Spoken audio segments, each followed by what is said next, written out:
Hello friends, నేను మీ నాగలక్ష్మిని. చూస్తున్నారా programmes అన్నీ బాగున్నాయా?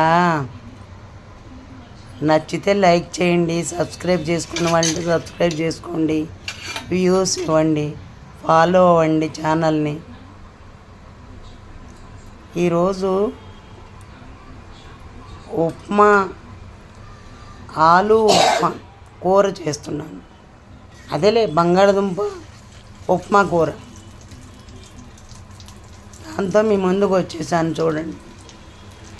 ఒక బాండీలో నూనె పోసేసి తెర మాత్రం వేసుకోవాలి. ఒక కుక్కర్లో ఆలు వేసేసి ఉడకపెట్టాలి.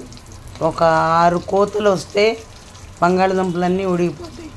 అంటే బంగాళదుంప సగానికి చేసుకుని 4 భాగాలు చేసి ఉడకబెట్టాలి. ఉడకబెట్టిన ముక్కల్ని స్మాష్ చేయాలి. అలాగా ఈలోపు వేగిపోయింది, తిరగమాత వేగిపోయింది.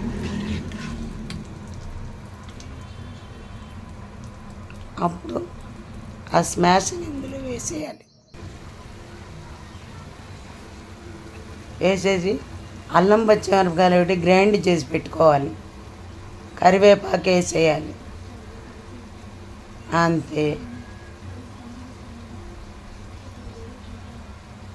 అంటే ఉప్పు వేయలేదే అనుకుంటారేమో, ఎందుకంటే అల్లం పచ్చిమిరపకాయలు ఉప్పు వేసాను. కావాలంటే చూసి వేసుకోండి.